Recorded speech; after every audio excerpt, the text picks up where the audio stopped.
It is high time justice is entrenched in our nation, Nigeria. We live in a country where an individual of 30 or 40 years and above is considered old for a job placement in the corporate world.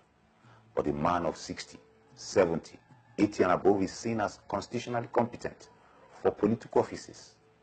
It is sheer injustice of the highest order. If we can trust the future of our industries and establishment to younger minds, why not trust the future of our dear country to the same younger minds? The good old days of Nigeria resulted from the intelligent leadership of the youths. But now we trust the future to the hand of weak minds. It takes being young to run with a vision. Old men only dream dreams, but young men see vision. A dream is what could be, while a vision is what will be. Why play games with the future of Nigeria? It's no wonder these days things fall apart. The old have lived out their days. It is high time they pass the baton to the next generation to take us to our promised land.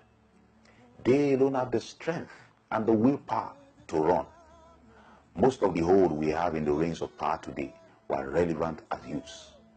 They have contributed their quotas, and we applauded them for it. But to think the new generation of youths or younger minds do not have what it takes is an aberration and wickedness. Nigerian youths, wake up and take your destiny in your hands. No one will give you power. Kingdom is taken by force. Get your voter's card and have a resolute that in 2019, no old man is going back to Aso Rock. You constitute 70% of Nigerian population. You can do it. Aguiyi Ironsi was 42 when he became the military head of state. Yakubu Gowon was 32 when he was the head of state. He ruled for 9 years.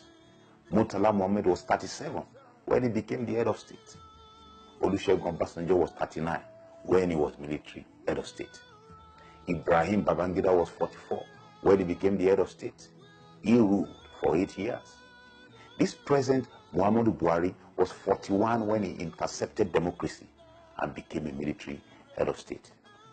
In this 21st century, he was still able to bewitch the unobservant and made his way to head the same system he truncated. Shame on Nigerian youths. Audu Ogbe was Federal Minister of Communication at the age of 35.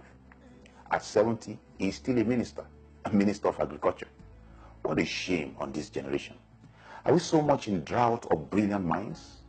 How could we have preferred these crops of leaders in a nation where we have brilliant minds, home and abroad? Justin Trudeau, the Prime Minister of Canada, is 45. Emmanuel Macron of France is 40. Jacinda Ardern of New Zealand is 37. Juri Ratas, the Prime Minister of Estonia, is 39. George Weah of Liberia, very close to us, is 51. You are not leaders of tomorrow, but today. They are consuming your today and tomorrow. Our youths are now consoling themselves with the juice of the entertainment industry when they can have the entire banquet.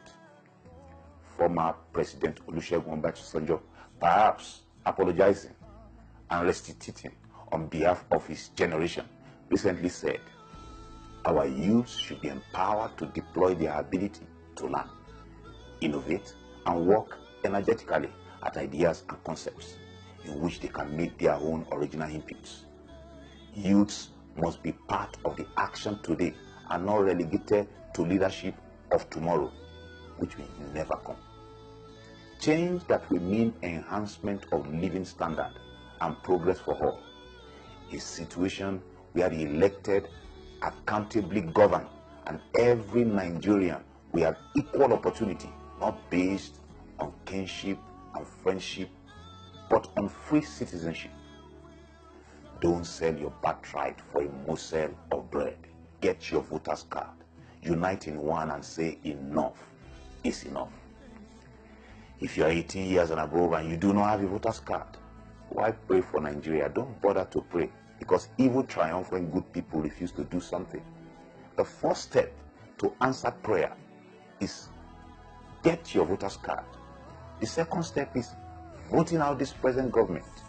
If you fail to do that, you have no right to challenge the battered economy, the series of suicide cases, the incessant killings of innocent Nigerians, the insecurity, unemployment of over 16 million youths, the unfair educational quota system favoring one region against merit from other regions, the unjustifiable queue in filling stations, the impending Fulani colonization and assumed supremacy. I believe you are as much as willing as I am to see a new Nigeria. Then, don't just like this message. I want you to share it and let the revolution begin.